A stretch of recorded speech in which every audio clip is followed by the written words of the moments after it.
Hi there, Sanmunani Molweni. Welcome to Face Channel. For you here, please subscribe before the end of the video. For returning, thank you for love and support. I appreciate. Ngiyaxolisa guys ngomsindo phandle. Ngiyasetshenziswa so kufanele ngimemeze angazi uma ngizozwakala kahle noma ngizozwakala kabi. And lokho kuzongiphoqa ukuthi ngenze ama-video amafishane.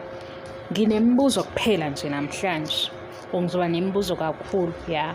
We guys, mhlawumbe benu abayibukanga i-interview ya Macele Makhumalo nobaba Mseleku bebeku SABC 3. Ngikhohliwe ukuthi iyiphi leya show kodwa bekuzoqala uthando nesithembu. Angisini mzulu ukuthi ubaba Mseleku uyashumayela ukuthi isithembu sihle, isithembu into yakithi, asibuyele emuva, asingagxeki isithembu. Ubaba Mseleku ke lo fanayo kuleya interview wathi ngosisi wakhe akathandi noma akafuni kodwa lokuthi akafuna ngazo ngizwakala kahle yini abe kwisithembu. Mina ngicela impendulo kini ukuthi ke uma isithembu sisihle senziwe futhi ubaba Mseleku wasiqala nangendlela ukuthi usezofundisa ke ngaso isithembu siyaphila, isithembu sihle, isithembu senjani sinjani. Kodwa ngosisi wakhe akamfiseli lento enhle, akathandi futhi. Baze babuza lapha yangikhumbula ukuthi bekubani konje nkosiyami lama presenters abekhona ngoba kwakuvulwe ne-SMS line kufundwa ama-comments abantu. Ya kwakwazi ngiqinisile nge-SMS line noma babebheka ku-social media ukuthi bathini. Wazi nje ngosisi wakhe inobuqiniso kaleyo ndaba, inobuqiniso. Number 2, ilokhu ungiso ubaba Mseleku owenza isithembu wafika wazosifundisa, sesifundile ke siyabuka nathi siyabheka ukuthi hawu lapha ekhoneni khonani yabo. Kodwa nje ukuthi athi yena into enhle nento ehambisana nenqubompilo ngoba phela manje isingisi lesi sifike sashintsha izinto. Manje kumele kubuyelwe emuva ukuze izinto ihambe ngeqiniso. Guys, ngimemeziswe lo msindo phandle, ngiyaxolisa. Kodwa manje lo buhle usisi wakhe akasali ngaphandle ngoba akamfiseli bona. Angizami ukuba childish, ngiyasho nje. Nakho manje sekumpumelelo. Umpumelelo lo kaMseleku. Wenzani? Ngizothi amaphutha ngoba mina ngizwe emndenini eminingi kuthiwa shada uthola abantwana.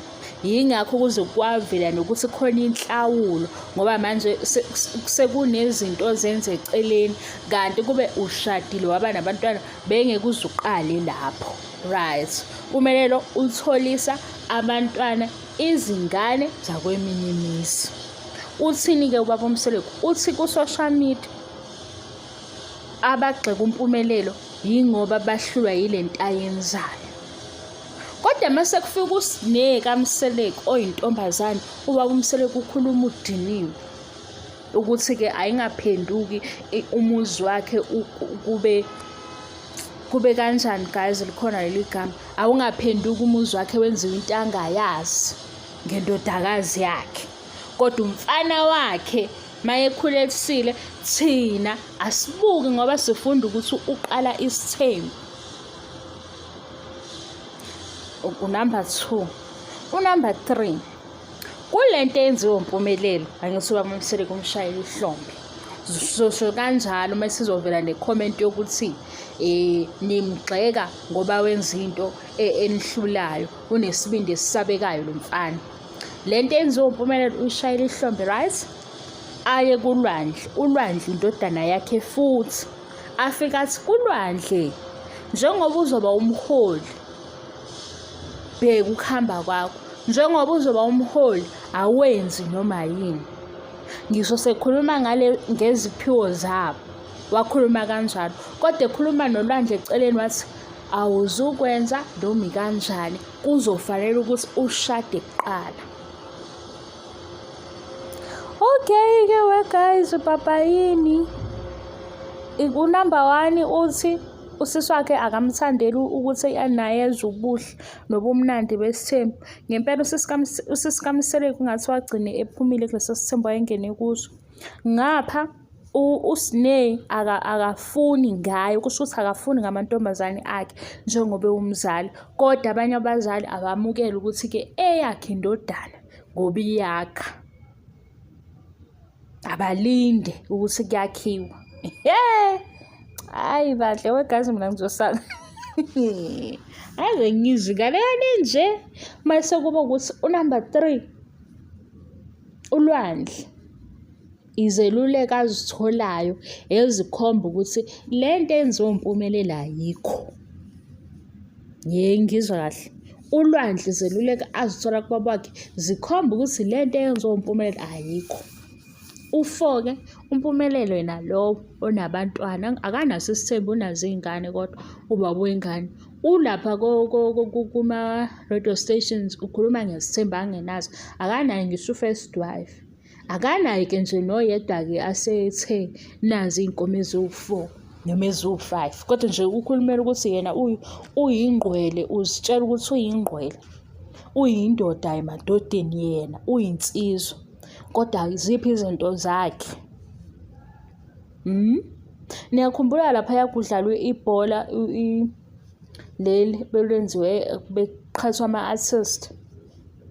Kwase kufika indawo la kuba khona kuphambana khona uDumi Kokstad, ngilinganisa ngenciko ukuze uyithole leyo mehluko. uDumi Kokstad kanye noBig Zulu.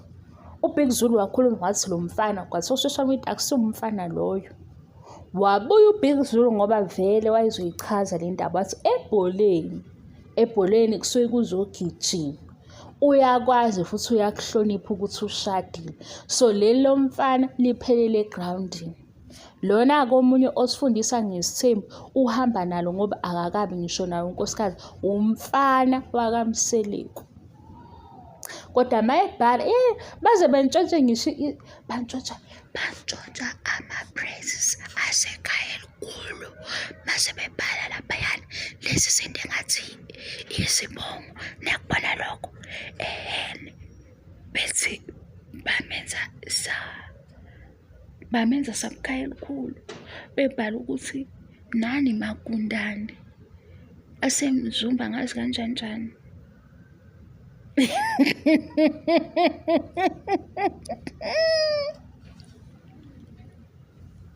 Ngaze ngathi-toxic kodwa sengikubone kawu-2 lokho. Laphaya kwizibongo wathi angazi nani Makundane asemzumba ngathi hayi bo sebezothina ekhaya elikhulu. Baphinde futhi babhala nokunye angazi kwakuyini okunye kade ngathi hayi mina kodwa ngiyengizwe kusho ekhaya elikhulu lokho. Mase kusho obaba laba abangaphandle makuzongena umuntu omkhulu yabo mozonaka-ke lawo ma-praises abawashoyo kwase kubhalwe laphaya ngathi hawu